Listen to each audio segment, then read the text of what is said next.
जब भी निफा वायरस की बात होता है तो इंडिया का नाम जरूर आता है कि ये दिमाग पर अटैक करता है। ये बैट्स खुद बीमार नहीं होते लेकिन वायरस को कैरी करता है।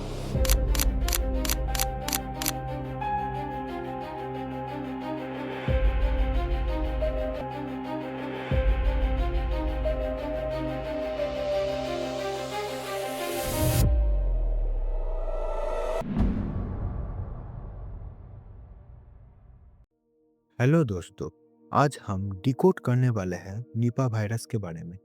ये वीडियो पूरा देखिए क्योंकि ये सिर्फ इंफॉर्मेशन नहीं बल्कि अवेयरनेस के लिए बहुत ज़रूरी होने वाला है।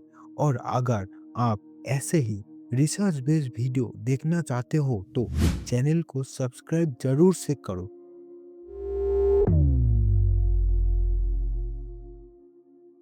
सबसे पहले हम समझते हैं निफा वायरस होता क्या है और ये कितना खतरनाक है। दोस्तों, निफा वायरस कोई नॉर्मल वायरस नहीं है। इसके केसेस ज़्यादा कॉमन नहीं मिलते, लेकिन जब मिलता है तो सिचुएशन बहुत सीरियस हो जाता है। ये वायरस सिर्फ बुखार या कोल्ड तक लिमिटेड नहीं होता। ये वायरस सीधा दिमाग और नर्वस सिस्टम को इफेक्ट करता है। इसी वजह से डॉक्टर्स इस वायरस को हाई रिस्क कैटेगरी में रखते हैं। अब एक बहुत इम्पोर्टेंट फैक्ट हम चेक करते हैं। वर्ल्ड हेल्थ ऑर्गेनाइजेशन के मुताबिक निफा वायरस का फैटिलिटी रेट 40 से 75% तक हो सकता है। मतलब कई केसेस में हर 2 में से एक पेशेंट सर्वाइव नहीं कर पाता। इसीलिए निपा वायरस को दुनिया का सबसे हाई रिस्क वायरस में रखा जाता है। और इसी वजह से जब भी इसका केस आता है, हेल्थ सिस्टम मैक्सिमम अलर्ट पर चला जाता है।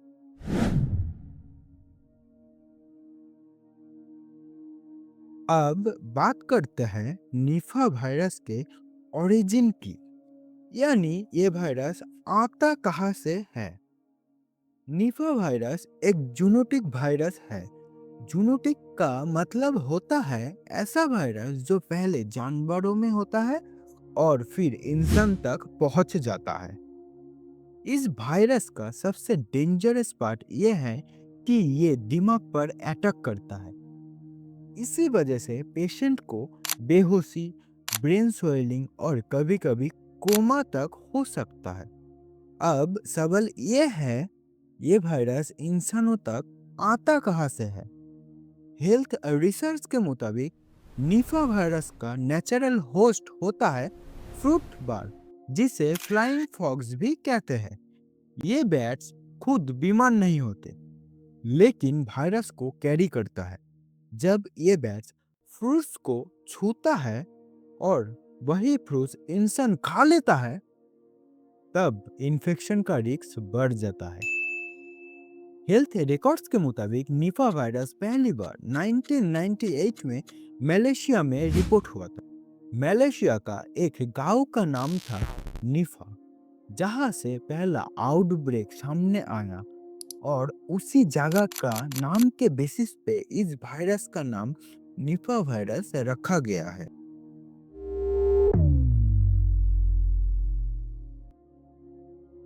अब बात करते हैं निफा वायरस के इंडिया से कनेक्शन की, क्योंकि जब भी निफा वायरस की बात होता है तो इंडिया का नाम जरूर आता है। इंडिया में निफा वायरस का पहला कॉन्फर्म केस 2001 में वेस्ट बंगाल में रिपोर्ट हुआ था। उसके बाद कुछ सालों तक कोई मेजर केसेस सामने नहीं आया, लेकिन बाद के सालों में सबसे ज्यादा केसेस केरला से रिपोर्ट हुए हैं। इसका एक रीजन केरला का क्लाइमेट चेंज भी है और एक बड़ा रीजन ये भी है कि यहाँ पर फूड बैट्स की पॉपुलेशन बहुत ज़्यादा है। इन दोनों चीज़ों की वजह से केरला में निपा वायरस का रिस्क लेवल थोड़ा ज़्यादा माना जाता है। गवर्नमेंट और डब्ल्यूएचओ की रिपोर्ट के मुताबिक केरला में निपा वायरस का मल्टीपल कन्फर्म आउटब्रेक्स हो चुके हैं। इसी वजह से जब भी निपा का केस रिपोर्ट होता है, हेल्थ अथॉरिटीज तुरंत अलर्ट हो जाता है।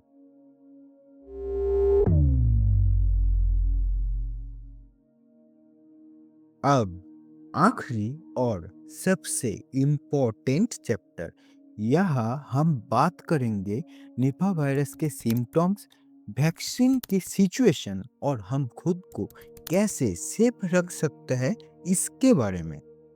निपा वायरस के सिम्टम्स शुरू में नॉर्मल फीवर जैसे लग सकते हैं, जैसे बुखार, सिर दर्द, थकान और उल्टी। इसीलिए शुरू शुरू में लोग इसे नॉर्मल बीमारी समझकर छोड़ देते हैं, लेकिन धीरे धीरे सिम्टम्स सीरियस हो जाता है, जैसे सांस लेने में दिक्कत, बेहोशी और बहुत सीरियस केस में कोमा तक हो सकता है। हेल्थ अथॉरिटीज और वर्ल्ड हेल्थ ऑर्गेनाइजेशन के मुताबिक अभी तक निपा वायरस के लिए कोई अप्रूव्ड वैक्सीन अवेलेबल नहीं है।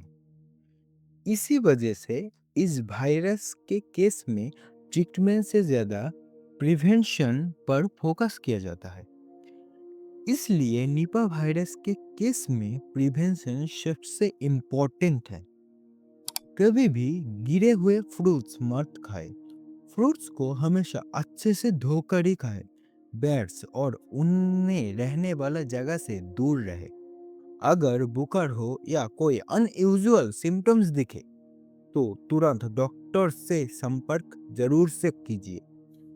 दोस्तों, निपा वायरस रेयर है, लेकिन जब आता है तो सिचुएशन बहुत सीरियस हो जाता है।